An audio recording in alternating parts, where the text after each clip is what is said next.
Okay, so we're live now. Cheers. Cheers. All right, I'm going to put this down here and I'm going to welcome everyone to the really premiere. I did like a little video overview just to introduce our ladies who lunch. But today is the premiere with our first guest, and we're so lucky to have her. Toni Sabatino. She is an interior designer, decorator extraordinaire, and I'll read her bio in a minute. But first, let's just welcome one another. So, cheers to you, Toni. Cheers, Leanne. Cheers to ladies who lunch. Yes. So, for those of you, sorry, I forgot to cheers. So, Toni will bear with me for a second. For those of you who don't know me, so I'm a horticulturist, a garden designer, exterior designer. And my first book is the Hamptons and Long Island Homegrown Cookbook. And this is actually the way Toni and I first came to meet. So Toni has her book out too, which is so great. But Toni first contacted me. She is from Long Island also, Northport, beautiful. And she would ask me if I would autograph some books for her that she could put on her client's counter island, have an autographed copy there. And so after some time, I would say to Bill, who's our wonderful cameraman, and Martin Scorsese for these ladies who lunch events, she must be so successful because she's ordering these books by the cases. So tell folks how you did this, Toni. Well, actually, they were the perfect gift. They were the perfect gift for people that I Thank did a you. sort of concierge kitchen design for. So a little bit about me. I've been doing kitchens for years. I am an interior designer, and I am a kitchen-centric interior designer because I do believe that the kitchen is the heart of the home. That you feed your friends, you feed your family, and that feeds your soul.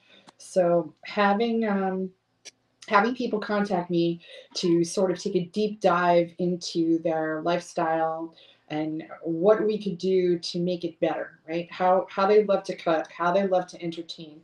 So this book was so attractive to me because it's local, it's real, it's exceptional, and aside from the fact that it has some really great recipes, the Yeah. back of the book was a really fabulous food tour of local Long Island restaurants for the days that you didn't want to cook out on the East End. And, a little shout out to everybody with a restaurant. I hope all these people are well I, because these times are I know. tough.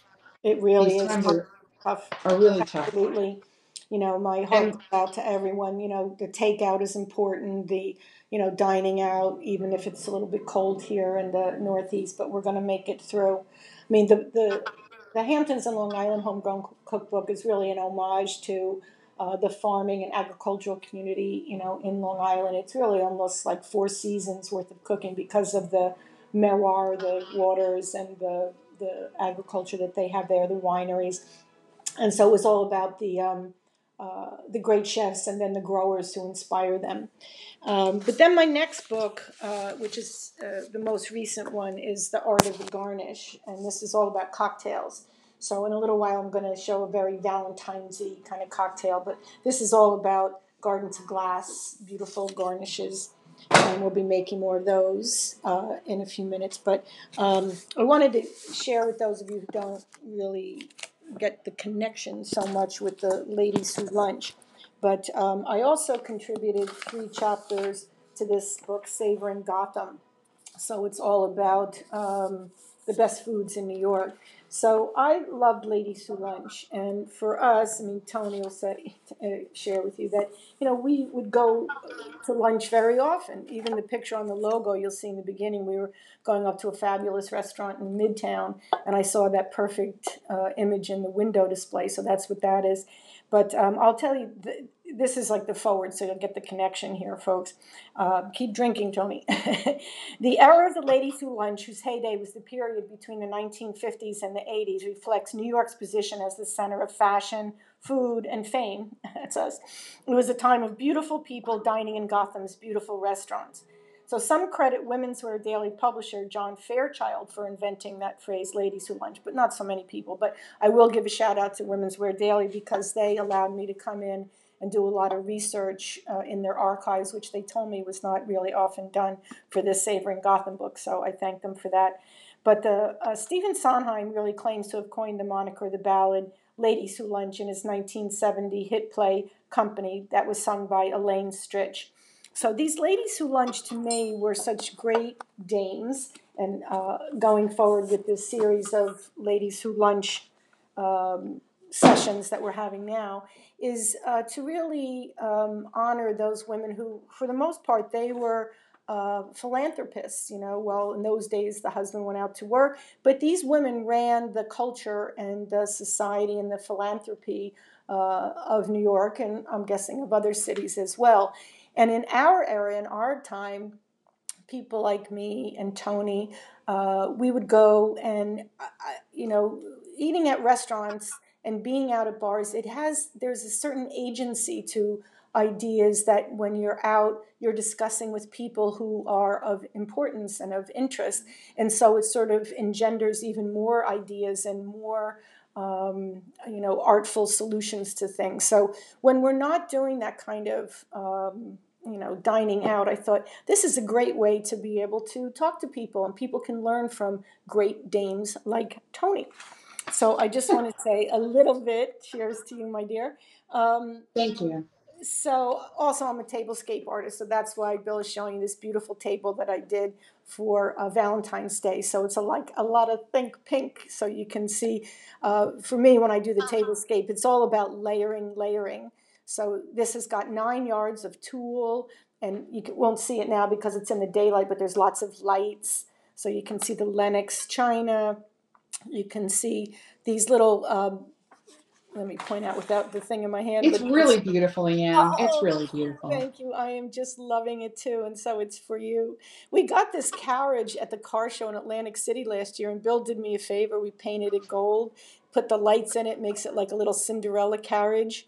These music boxes I keep them closed and then surprise the guest with a little like amuse-bouche or some appetizer you put in when you open it up, and then there it is. I got that idea from a restaurant in Ecuador, which was beautiful. We should have gone to it, Toni. It's fabulously Anne. But I'm going to back up for a minute and just say that in this era of Zoom, or you don't get out of your sweat clothes, my lovely dress and my little hat basically are homage to the fact that you set that beautiful table for me.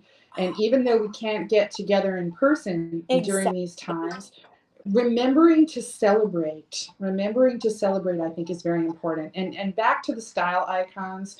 I mean, even those small lunches and just their lives were sort of celebratory. And Yeah. I think that we need to remember that. We need to remember that the arts need patrons, that restaurants need patrons, and we need to remember that somehow we have to find a way to continue gracious living. So, I I, mean, this I, is so much fun for me to play dress up. I Any totally excuse agree. to I got all dress my up and have a pink tea party on. with you. I mean, for my time too, I'd look to women's wear daily to see what the ladies wore, what their fashions were. But I sort of think of them as like the precursor to social media because, what they were saying, what they were doing. So now we get to look to whatever, Facebook, Instagram, Twitter, to be able to see. But I think these conversations, that we're going to have, people can learn from them. And like you say, sort of get dressed up and celebrate life. I mean, it's tough, so we're going to take it where we can. But I want to read a little bit here of Toni's background because she's so important. So I always say she has Thank too you. much personality and pizzazz for for one person. But the two of us, like I said, we've traveled to Ecuador, to Hacienda Cuisine. We went to the Galapagos, Long Island. Being out in New York at some of the art openings and shows. What was that one with your friend? She had the album that she did, Oh, the noise beneath the apple. We went to the Players Club. right? It was That, really fabulous, and listened to a bunch of buskers. I mean, old New York is something very special to me. I am from Long Island, but my women icons, my two grandmothers actually, would take me into the city. One was very into the theater, and the other one was very into art. So as a small child, I was at plays, and I remember seeing Anne of Green Gables and Peter Pan multiple times, and being fascinated and going to the Guggenheim. And tribute to those two women, we've got Grandma Jeanette's beautiful her beautiful Austrian crystal, Oh yeah, let me and show your we've little got some really tablescape. beautiful plates, her I mean, wedding plates Harry, that have Toni has survived. a fabulous tablescape, and she just came up. Did she help style for one of our other books that's coming out, The Eyes Eat First? She was like right on that. Remember that photo shoot? It was an awful lot of fun to Yeah. work with that lovely chef too. And these are from someone who I affectionately called Grandma Lella, my grandmother Cornelia. Oh, I love. I'm grateful to have these, and it's fun to use them not just on a rare occasion, I know. but just to be happy. And so I will be setting a table on Valentine's Day for three of my, we call ourselves the social distancers. Three of my social distancing buddies. We've gotten together, with having enough tests and all of this a few times through the pandemic. So I mean, it's It's your tricky, but Valentine's. I mean, if people can't be together, I mean, I'm lucky. Bill and I, my mother, that's our little pod that we can do, and we'll have a lovely Valentine's dinner, and then maybe some chocolate fondue or something for dessert. But I think it's important to celebrate, not forego these, important holidays, and to celebrate life. So I also want to, I am still getting to your bio, but there's just so many memories. But I want to read is that you're an award winning interior designer. So you just got an award as one of the top interior designers by National Kitchen and Bath Association. Tell us no, about. actually, I'm the president of the NKBA Manhattan chapter. Kitchens and baths are my first loves, but I do love the whole home.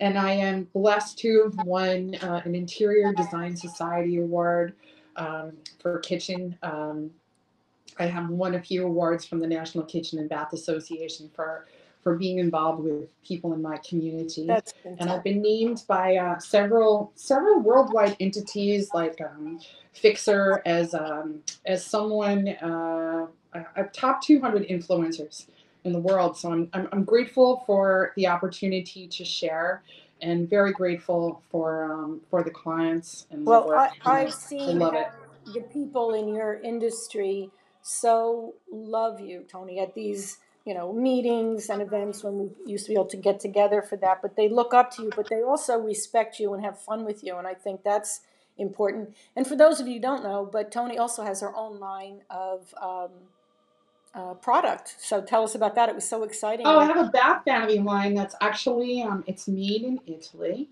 yeah, and it's the I Toni never did. Sabatino style collection for Bawden House. So it's very exciting. I had the opportunity to have my debut at ICFF in New York City, which was my birthday weekend a Oh, I few didn't know years that. back. That It was. was really great to have you and a bunch of my NKBA cohorts and some And for family those of you members who don't there. know, you can go to my blog and search Toni because I did a profile on her with the introduction of the beautiful line. So go ahead. No, it's all right. I mean, really, what that was born from was the idea that we could take a European wall hung cabinet and introduce it to the American market with some beautiful and graceful legs and feet. It is. So that was a really fun, idea. And I mean, it's been in shows in Europe. I went to Euro Cucina a few years ago and saw my things in a booth in an international show, and it's a really thrilling moment. It really The is. distribution in the U.S., I can't unfortunately right now tell you where you can order it, but But they we can go do to have you. Yeah, they can go to people you. could contact me. Sure, there is distribution in Europe, so it's very exciting to have partnered with somebody to create a product. I mean, it's It's thrilling to an go and honor. walk the factory and have Exactly. those tactile moments where you're putting your finishes together. So yeah, it was a lot of fun. That's very elevated.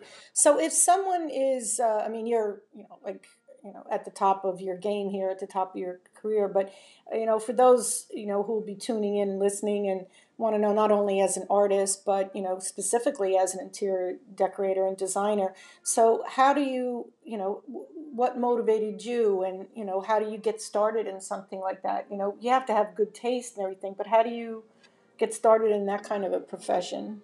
So I'm a solopreneur. I run a very small business. I have a lot of great subs and suppliers, and everything I do, I am part of a team. Sometimes I'm the team leader, and sometimes I'm support crew. But basically, making sure that the client is going to have a great user experience in their home to go with the aesthetic is really what I'm about. And I want to guide the client to make the best possible long-term investment in their lifestyle, as well as what may be their most significant asset, which could be their home.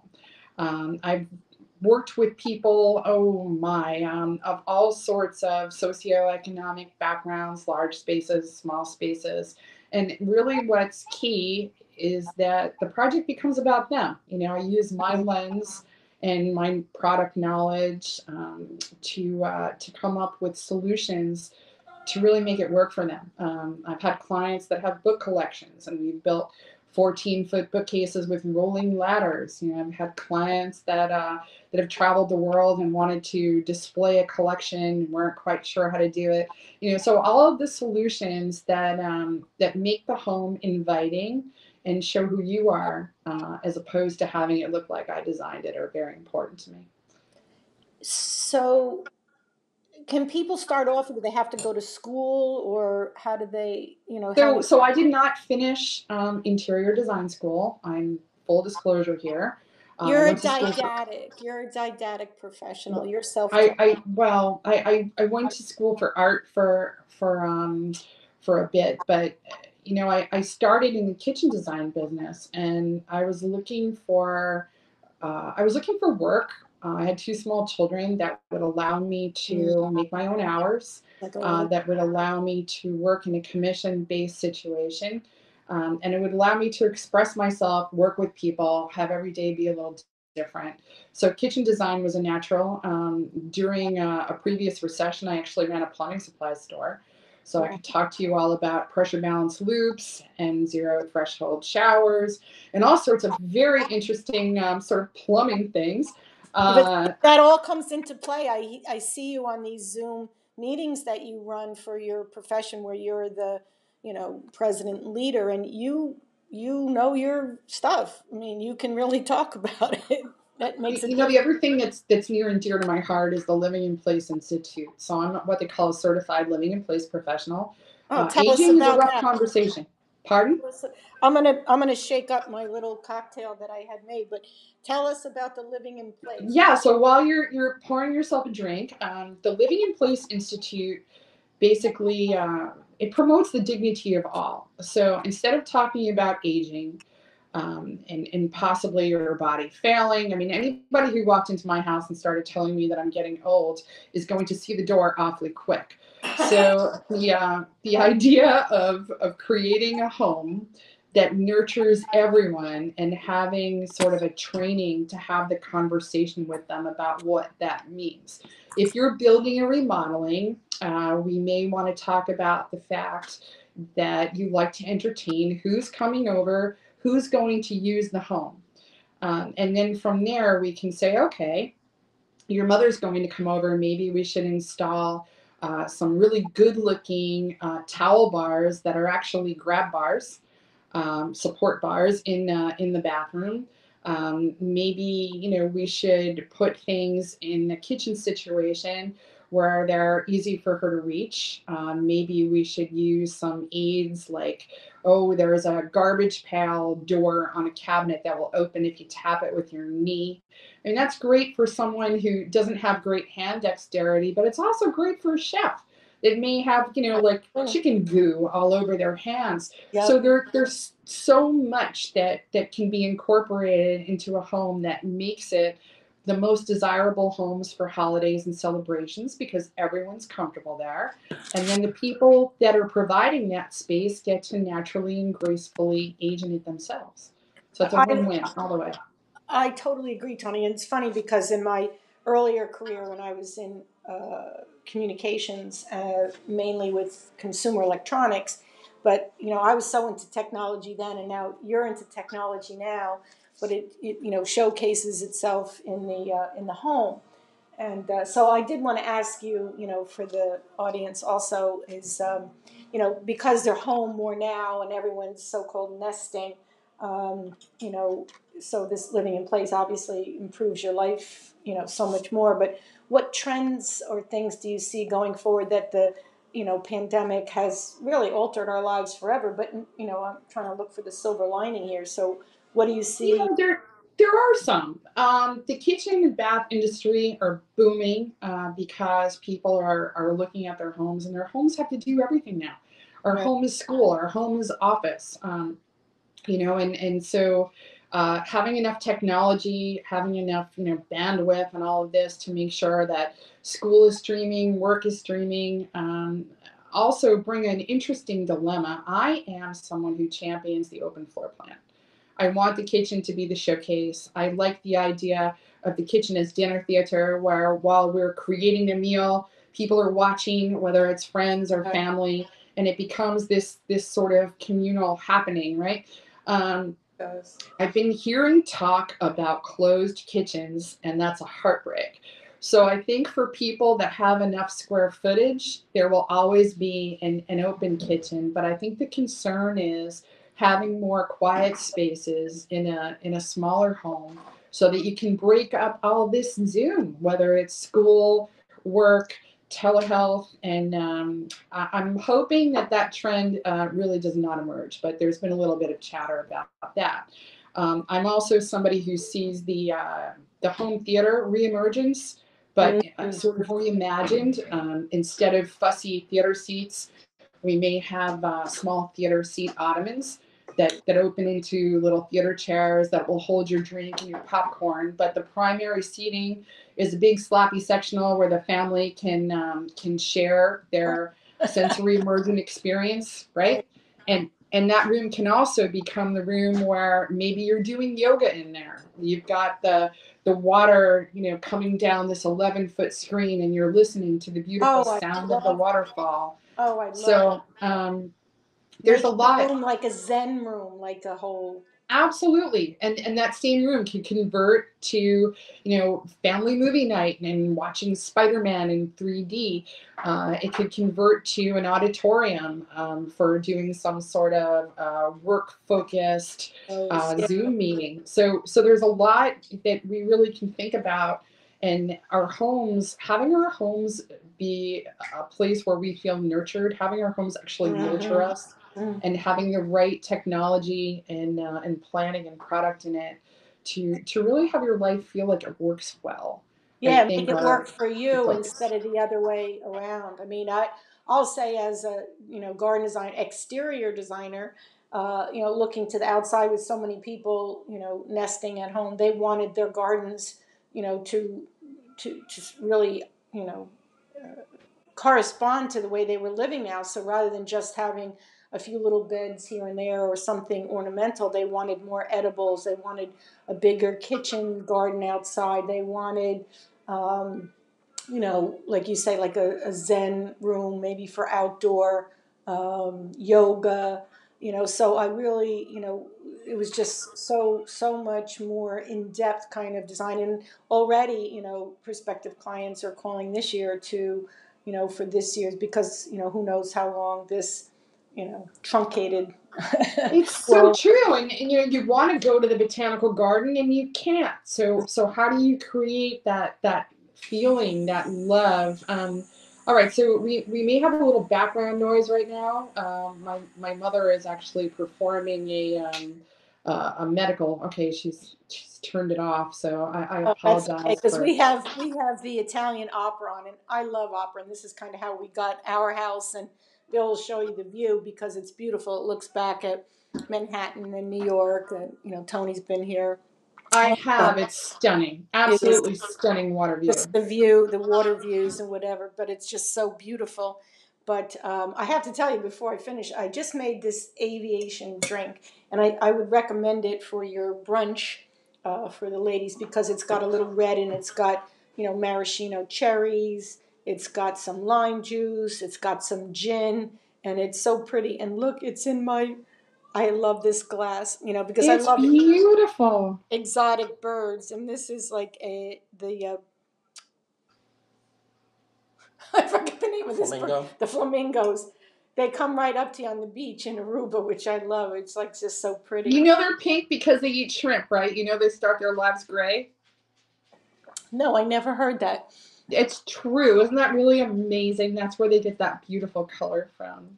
I I I just created a cocktail. It was National Pisco Day, and it was really Pisco sours. But like I said, I cheated a little bit, and I just created a Pisco drink because Melanie Asher, the CEO, and she's often saying there has to be more to Pisco than just the sours.